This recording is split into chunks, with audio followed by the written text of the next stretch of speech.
네, 오후 2시부터죠. 잠시 뒤 윤석열 정부를 상대로 한 국회 첫 대정부 질문이 시작됩니다. 여야는 첫날부터 대통령실 사적 채용 논란과 탈북어민 북송 사건 등을 놓고서 치열한 공방을 벌일 것으로 보입니다. 경찰국 신설을 둘러싼 정부 여당과 야당의 신경전도 거세지고 있습니다. 국회 취재기자 연결합니다. 엄윤주 기자. 네, 국회입니다. 네, 오늘부터 대정부 질문이 시작됩니다. 어떤 쟁점이 주로 다뤄질 것으로 보입니까? 네, 첫날인 오늘은 정치, 외교, 통일, 안보 분야에서 대정부 질문이 진행됩니다. 국민의힘에서는 윤상현, 하태경, 태영호 의원 등이, 민주당에서는 박범계, 박주민, 김병주 의원 등이 질의자로 나섭니다. 여당에선 주로 대북 관련 TF를 담당한 의원들이 출격하는데 탈북어민 북송 사건과 서해 공무원 피격 사건 등 전 정권을 정조준할 것으로 보입니다. 이에 맞서 민주당은 대통령실 사적 채용 논란을 비롯해 검찰 편중 인사 등을 인사농단으로 규정하고 집중 공세에 나설 계획입니다. 특히 문재인 정부의 마지막 법무부 장관인 박범계 의원과 한동훈 법무부 장관의 전현직 장관 맞대결이 관전 포인트입니다. 박 의원은 오늘 아침 라디오에서 법무부 인사정보관리단을 법적 근거 없이 만들고 검찰총장 공백이 수개월째 이어지는 점 등을 꼬집으면서 법무행정의 연속성을 부정하는 이유가 뭔지 따져 묻겠다고 예고했습니다. 내일은 경제 분야, 모레는 교육과 사회, 문화 분야의 대정부 질문이 예정돼 있는데 정권 초 전국 주도권을 잡기 위한 여야의 힘겨루기가 불가피할 것으로 보입니다. 네, 그리고 주말 사이에 경찰국 신설에 반발하는 경찰들의 움직임이 심상치 않았는데요. 이를 두고서 여야의 공방도 거세지고 있죠.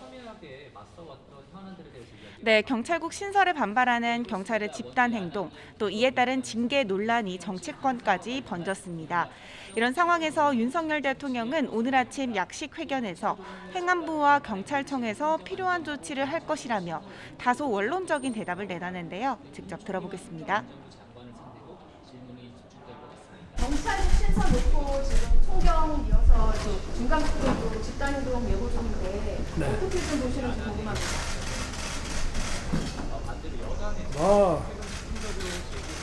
행안부하고 경찰청에서 필요한 조치들을 잘 해나갈 것으로 보고 있습니다. 전날 김대기 비서실장이 경찰서장 전체 회의는 부적절한 행위로 경찰도 견제와 균형이 필요하다고 언급한 만큼 대통령은 추가 발언을 자제한 것으로 보입니다.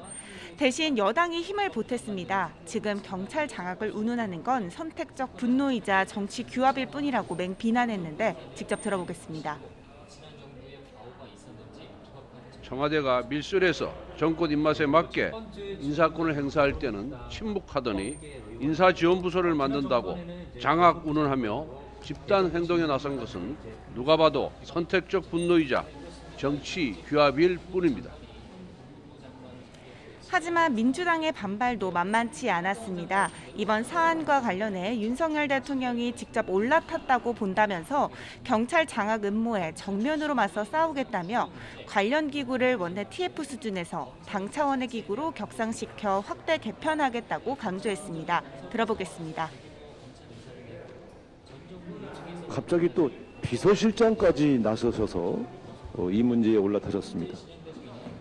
김대기 비서실장이 올라탔다는 것은 대통령의 지시를 받은 것이다 라고 우리는 해석합니다. 그러면 이 문제에 윤석열 대통령이 직접 올라탔다. 이런 가운데 조금 전 이상민 장관도 대정부 질문에 참석하기 위해 국회에 출석할 것으로 보이는데요. 앞선 상황에 대해 어떤 발언을 할지 관심이 쏠리고 있습니다. 지금까지 국회에서 YTN 엄윤주입니다.